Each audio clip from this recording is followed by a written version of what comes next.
Hello, fellow Christmas lovers and enthusiasts. You are listening to Closer to Christmas. Today is August 28th, and that means there are 119 days left until Christmas. So, if you have more than one child, today's episode is probably going to sound very familiar, because one of the trickiest parts of this whole transition is that siblings don't necessarily go through it at the same time. You might have one child who is still completely immersed in the wonder of Christmas, while an older brother or sister has started asking questions and noticing things that the younger child hasn't even thought about yet. And now you've got a parenting puzzle on your hands. So, how do you have a conversation with one child without accidentally having a completely different conversation with the other one? First of all, remember that siblings are different people. They don't reach every milestone at the same time, and they don't have the same personalities.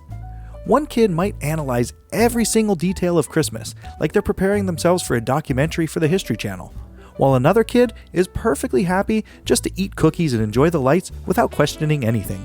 That's normal. The important thing is to respect where each child is.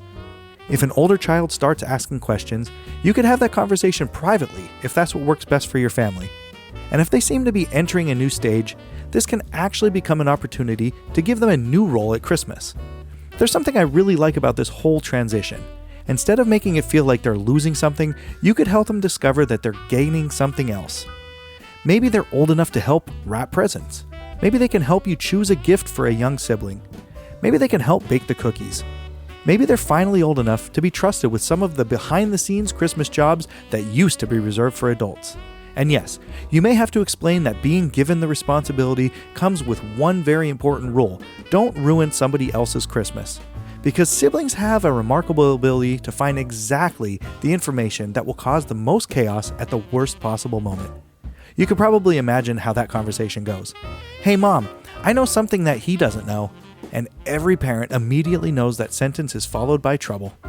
But in all seriousness, teaching an older child how to protect a younger child's experience can actually be a real valuable lesson. You're teaching empathy. You're teaching patience. You're teaching them that sometimes being older means using what you know to make something special for somebody else.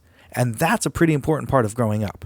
Of course, there may be situations where siblings are close enough in age that they're both asking questions at roughly the same age. That's okay too.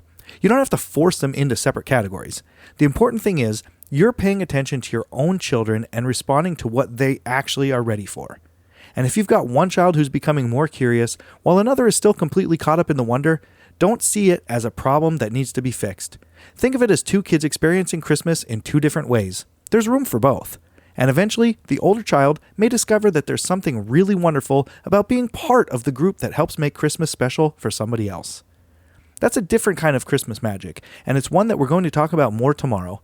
Remember, the next time you hear my voice in this podcast, we'll all be a little bit closer to Christmas. Thanks for listening.